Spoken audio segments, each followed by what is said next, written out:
नमस्कार, सत श्री अकाल, आदाब। मैं आपका विशाल एंड उम्मीद करता हूँ कि आप लोग सभी अच्छे होंगे। तो आज के इस वीडियो में हम डिस्कस करने वाले काफ़ी इंपॉर्टेंट टॉपिक को, एक ऐसा टॉपिक जिसने हमारी कंट्री की जो पॉलिटिक्स है उसको काफ़ी ज़्यादा गरमाया हुआ है।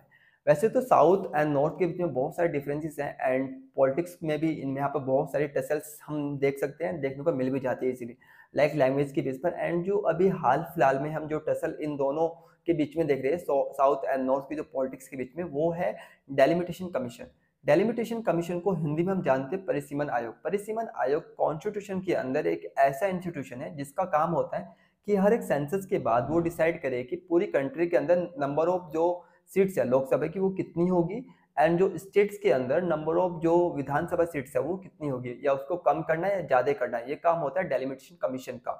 ओके, तो डेलिमिटेशन कमीशन जो है अब प्रेजेंट में साउथ एंड नॉर्थ की जो पॉलिटिक्स है उनके बीच में एक टसल का रीजन बन चुका है।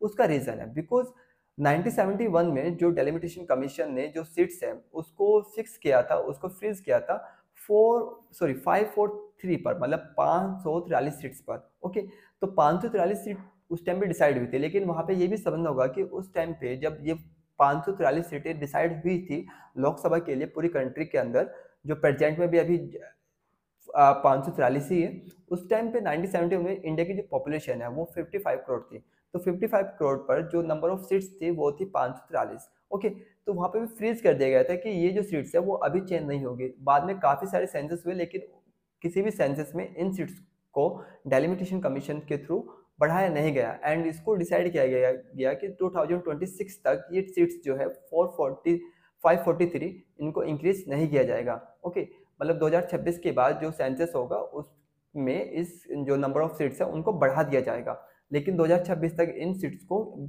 इंक्रीज नहीं किया जाएगा। तो यहाँ पर अगर हम देखें प्रेजेंट में जो इंडिया की जो पॉपुलेशन है वो काफ़ी ज़्यादा है। उस टाइम पे जो पॉपुलेशन थी 1971 में वो थी 55 करोड़, लेकिन आज प्रेजेंट में जो इंडिया की पॉपुलेशन है वो है 1.5 बिलियन, दैट्स मीन 150 करोड़। तो वो 3 टाइम्स जो पॉपुलेशन है उसमें इंक्रीज हुआ है। दैट्स मीन अब जो नंबर ऑफ सीट्स है लोकसभा के अंदर वो भी इंक्रीज होनी चाहिए, ऑफकोर्स होनी चाहिए। लेकिन अब रीजन ये है कि जो साउथ एंड नॉर्थ के बीच में टसल का रीजन ये है कि यहाँ पर ये कहीं ना कहीं जो साउथ की जो पॉलिटिक्स है एंड जो साउथ के जो लीडर्स है उनको परेशान कर रही है। कहीं ऐसा ना हो कि जो पूरी पावर है जो लोकसभा सीट्स है वो घटकर साउथ से घटकर नॉर्थ की तरफ शिफ्ट हो जाए। ऐसा हो भी सकता है बिकॉज जो डेलिमिटेशन कमीशन है वो जो नंबर ऑफ सीट्स है, चाहे वो लोकसभा की हो या फिर विधानसभा की हो, उनको डिसाइड करता है पॉपुलेशन के हिसाब से। मतलब किस साइड पॉपुलेशन ज़्यादा है तो उस साइड नंबर ऑफ सीट्स ज़्यादा होगी, जिस साइड पॉपुलेशन कम है तो उस साइड नंबर ऑफ सीट्स कम होगी। तो अगर हम देखें पॉपुलेशन का रेशियो तो आप देख सकते हैं नॉर्थ की साइड जो पॉपुलेशन रेशियो है वो साउथ की साइड की पॉपुलेशन रेशियो से काफ़ी ज़्यादा है।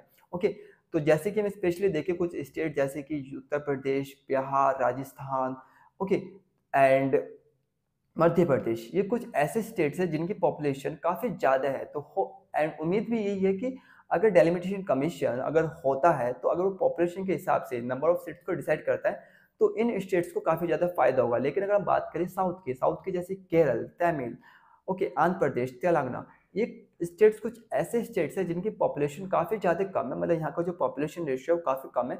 तो इसका मतलब है कि अगर डेलिमिटेशन कमीशन पॉपुलेशन के हिसाब से नंबर ऑफ सीट्स को डिसाइड करता है तो इसका इस साफ साफ इफेक्ट होगा कि जो साउथ के जो ये स्टेट्स हैं इनको लोकसभा सीट्स में जो रिप्रेजेंटेशन है वो कम होगा। तो ये सीधा सीधा आप देख सकते हैं कि कहीं ना कहीं जो साउथ के जो स्टेट्स हैं, अगर डेलिमिटेशन कमीशन अपने अपने जो रिपोर्ट्स या फिर नंबर ऑफ सीट्स को इंक्रीज जैसे भी कुछ करता है तो उसमें कहीं ना कहीं जो लॉसेस है वो हम इजीली समझ सकते हैं कि वो होगा साउथ को, एंड कहीं ना कहीं जो फायदा होगा नॉर्थ को। एंड हमें ये भी यहाँ पे समझना होगा कि नॉर्थ में जो होल्ड है वो काफ़ी अच्छा होल्ड है बीजेपी का, एंड जो एंटी बीजेपी बोल सकते हैं या फिर कह सकते हैं कि जो अपोजिशन पार्टीज है जो काफ़ी ज़्यादा स्ट्रॉन्ग है साउथ में।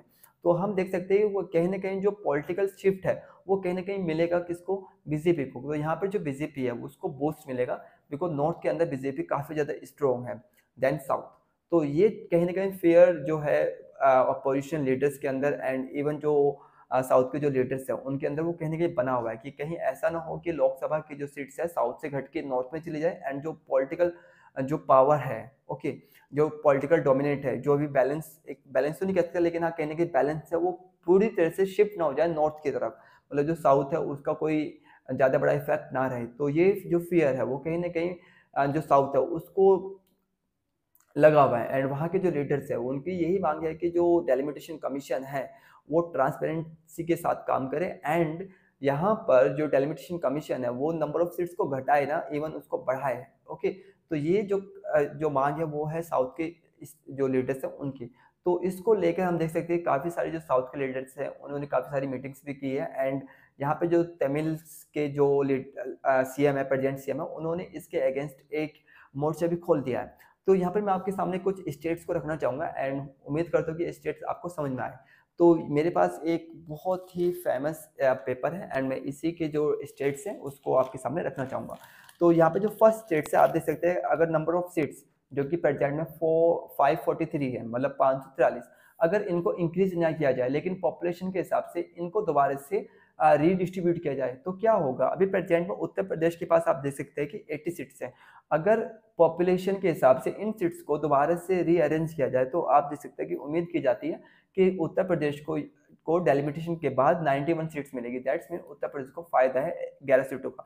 इसी तरह से बिहार को में देख सकते हैं 40 से 50 हो सकती है, तो बिहार को भी कहने के 10 सीट्स का फायदा है। अगर हम देखें साउथ के कुछ स्टेट्स को, जैसे कि तमिल तमिल में देखिए प्रेजेंट में 39 सीट्स है। अगर डेलिमिटेशन होता है तो वहां पर जो सीट्स है, नंबर ऑफ सीट्स उम्मीद की जाती है कि 31 रह जाए, तो कहीं ना कहीं जो नुकसान है वो 8 सीटों का हो सकता है। इसी तरह से आप केरल का देख सकते हैं, केरल को भी अबाउट 8 सीटों का ही नुकसान यहाँ पे दिखाया गया है कि प्रेजेंट में 20 है तो हो सकता है कि उनको 12 मिले अगर डेलिमिटेशन कमीशन होता है। तो आप देख सकते हैं जो साउथ है, साउथ को कहीं ना कहीं इससे लॉस ही होगा अगर ये स्टेट बिल्कुल ठीक है। अगर हम देखें, अगर delimitation commission number of seats को बढ़ाता है, यहाँ पे नंबर ऑफ सीट्स कितनी बढ़ सकती है इसको भी यहाँ पे दिया हुआ है। नंबर ऑफ सीट्स को जो प्रोजेक्टेड किया जा रहा है वो है 848, दैट्स मीन 848, मतलब 848। अगर 848 सीटें हो जाती है, ओके, एंड इन 848 सीट्स को पॉपुलेशन के हिसाब से अगर बांटा जाए तो आप देख सकते हैं जो उत्तर प्रदेश है जो प्रेजेंट में 80 सीट्स हैं उसको हो सकता है कि 143 सीट्स मिले। दैट्स मीन उसको कहीं ना कहीं फायदा होगा 63 सीट्स का, तो जो कि काफ़ी ज़्यादा है। एंड बिहार में देखें तो बिहार में अभी प्रेजेंट में 40 सीट्स है, अगर इसके हिसाब से देखो तो 79 सीट्स हो सकती है, तो बिहार में भी अबाउट 39 का फायदा होगा। लेकिन अगर हम बात करें दोबारा से साउथ के स्टेट्स की, तो इनको कोई ज़्यादा बड़ा फायदा यहाँ पे आपको देखने को नहीं मिलेगा। तमिल के अंदर देखें तो 39 सीट्स है, तो अगर डेलिमिटेशन कमीशन होता है एंड सीट्स बढ़ती है तो हो सकता है कि तमिल को मिले 49 सीट्स। दैट्स मीन यहाँ पर जो तमिल है उसको इंक्रीज दिखा जा रहा है केवल 10 सीट्स का। अगर हम देखें आंध्र प्रदेश प्लस तेलंगाना, तो दोनों को अगर मिलाए तो 42 सीट्स इनके पास प्रेजेंट में है। अगर अगर सीट्स बढ़ती है तो हो सकता है कि इनको 54 सीट्स मिले। दैट्स मीन 12 सीटों का इनको फायदा हो सकता है। लेकिन केरल को यहाँ पे कोई फायदा दिखाई नहीं, मतलब केरल को कोई फायदा दिखाया नहीं जा रहा। एंड कर्नाटका कर्नाटका की अभी प्रेजेंट में 28 सीट्स है। अगर डेलिमिटेशन होता है तो यहाँ पे इसको हो सकता है कि 41 सीट्स इसको मिल जाए। तो इस तरह से देख सकते हैं कि जो साउथ है, साउथ को बहुत बड़ा फायदा नहीं मिला, लेकिन जो नॉर्थ है उसको बहुत बड़ा फायदा मिला। उसका रीजन साफ साफ है, बिकॉज साउथ के अंदर जो पॉपुलेशन रेशियो है वो नॉर्थ के पॉपुलेशन से बहुत कम है। तो इसका तो जो देखा जाए तो डेलिमिटेशन कमीशन तो पॉपुलेशन के हिसाब से ही काम करता है। तो ये जो फियर है जो साउथ के जो लीडर्स हैं उनमें वो बना हुआ है कि बिल्कुल वो उनका जायज़ भी है। बिकॉज अगर ऐसा हुआ कि साउथ की जो सीट्स है, अगर उसमें कोई ज़्यादा बड़ा इंक्रीजमेंट ना हुआ या फिर उनमें डिक्रीज हुआ, तो वो हर तरीके से जो साउथ की जो पॉलिटिक्स है उसको इफेक्ट करेगी एंड जो नॉर्थ के अंदर जो डोमिनेंस बना हुआ है, ओके, उसको और ज़्यादा मजबूत करेगी। तो इस वीडियो में नहीं, एंड उम्मीद करता हूँ कि आपको ये वीडियो काफ़ी अच्छी लगी। तो और हाँ, जाने से पहले आपसे भी से रिक्वेस्ट है कि प्लीज़ आप अपने इस चैनल को सब्सक्राइब कर लीजिए एंड सब्सक्राइब करने के साथ साथ जो बेल आइकन है उसको भी प्रेस कर लीजिए। Okay, have a good day and goodbye. तो मिलते हैं नेक्स्ट वीडियो में।